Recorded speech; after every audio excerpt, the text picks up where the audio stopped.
Hi friends, உங்களுக்கு நோய் எதிர்ப்பு சக்தி அதிகரிக்கவும் எப்போவுமே டயர்டாக இல்லாமல் நல்லா சுறுசுறுப்பாக இருக்கிறதுக்காகவும் நம்ம நரம்பு பிரச்சனைகள்லாம் குணமாகிறதுக்கும் உடல் சூடுலாம் தணிக்கிறதுக்கும் தாய்ப்பால் அதிகரிக்கவும் நம்ம உடம்பு நல்லா பளபளப்பாக எப்பவும் இளமையாக வைக்கிறதுக்கும் ஒரு சூப்பரான ஒரு ஸ்நாக்ஸ் ரெசிபி எப்படி செய்யலாங்கிறது தான் இந்த வீடியோவில் பார்க்க போகிறோம். ராகி, வேர்க்கடலை, வெல்லம் இந்த மூணே தான். இந்த மூணுமே எவ்வளோ மருத்துவ குணங்கள் இருக்குதுன்னு உங்களுக்கே தெரியும். இந்த மூணை வச்சு ஒரு சூப்பரான ராகி சிமிலின்னு சொல்லுவாங்கள்ல, இந்த ராகி வச்சு லட்டு மாதிரி நம்ம பண்ண போகிறோம். ரொம்ப ரொம்ப சூப்பராக இருக்கும், ரொம்ப ஆரோக்கியமானது. குழந்தைங்களுக்கு வந்து கண்டிப்பாக நம்ம கொடுக்கணும். இந்த ராகி மாவுலாம் வீக்லி ஒன்ஸ் ஆர் ட்வைஸ் வந்து கண்டிப்பாக கொடுக்கணும். இது அவங்களுக்கு வந்து இந்த உடல் வளர்ச்சிக்கும் மன வளர்ச்சிக்கும் ரொம்பவே ஆரோக்கியமாக இருக்கும். எப்படி செய்யலாங்கிறத இப்போ பார்க்கலாம். ஒரு கப் அளவுக்கு ராகி மாவு எடுத்துருக்கிறேன். இது கூடயே ஒரு 1/4 ஸ்பூன் அளவுக்கு உப்பு சேர்த்துக்கிடலாம். ஆல்ரெடி நம்ம ஸ்வீட் தான் செய்ய போகிறோம், கொஞ்சம் மட்டும் அதனால் உப்பு சேர்த்து நல்லா மிக்ஸ் பண்ணி இப்போ தண்ணி ஊற்றி நம்ம நல்லா பிசைஞ்சிக்கிடலாம். ரொம்ப டைட்டாக அப்படிலாம் பிசைய வேண்டாம், கொஞ்சம் தளர்வாக பிசைஞ்சுக்கோங்க. இதை வந்து நம்ம தோசைக்கல்ல வச்சு நம்ம வேக வச்சு நம்ம எடுக்கணும்.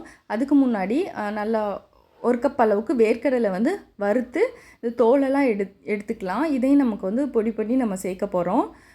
அதனால் இதை லைட்டாக வறுத்துக்கோங்க. வறுத்த வேர்க்கடலையாக இருந்தாலும் ரொம்பவே ஈஸி தான். தோல் மட்டும் எடுத்து ரெடியாக வச்சுக்கோங்க. இப்போ தோசைக்கல் நல்லா சூடானதும் நம்ம உருட்டி பிசைஞ்சு வச்சுருக்கிறோம்ல, இந்த மாவை வந்து நம்ம தட்டிக்கலாம்.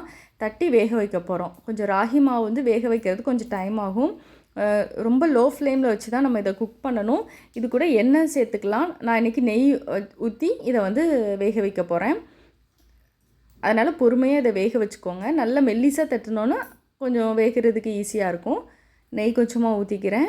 ஒரு பக்கம் வந்தது அடுத்த பக்கம் திருப்பி அப்புறம் திருப்பி மாற்றியே நம்ம குக் பண்ணிக்கணும். ஏன்னா கொஞ்சம் டிலே ஆகும்ல இது வேகிறதுக்கு, அதுக்காக. இப்போ திருப்பி போட்டுடலாம். சின்ன சின்ன உருண்டையாக நீங்கள் எடுத்து கூட பண்ணலாம். கொஞ்சம் டைம் ஆகுங்கிறதுக்காக நான் ஒரே இதாக பெருசாக எடுத்துருக்கிறேன்.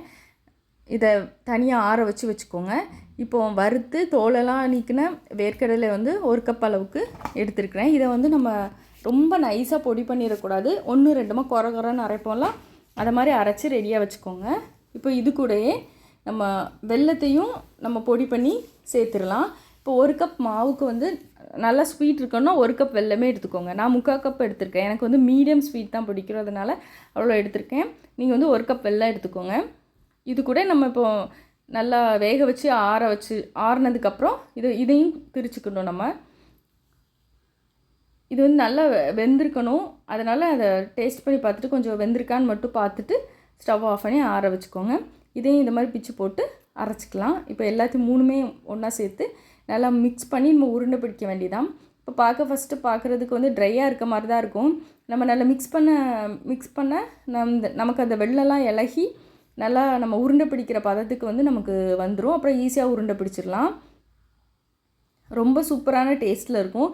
இப்போ நம்ம ராகியை வந்து அந்த வேக வச்சு தான், அந்த தோசைக்கல்ல போட்டு வேக வச்சு தான் அடுத்து தான் பொடி பண்ணியிருக்கோம். அதனால் சாப்பிடும்போது நல்லாவே வாயில் கடிபடும். அது ரொம்ப சூப்பரான டேஸ்ட்டில் இருக்கும். இந்த வேர்க்கடலையோடு சேர்த்து கடிபடும்போது சூப்பராக நமக்கு இருக்கும். குழந்தைங்களுக்கு ரொம்ப பிடிக்கும்.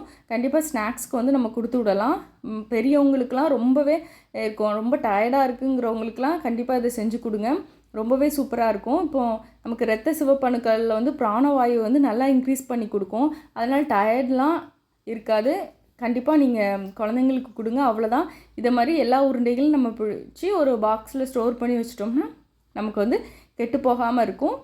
சூப்பரான டேஸ்ட்டில் இருக்கும். நீங்களும் கண்டிப்பாக ட்ரை பண்ணி பாருங்கள். நமக்கு ஸ்டவ் ஆன் பண்ணி செய்யணுமே அவசியமே இல்லை. ஒரு 2 to 3 மினிட்ஸில் டக்குன்னு நம்ம செஞ்சிடலாம். தேங்க்ஸ் ஃபார் வாட்சிங்.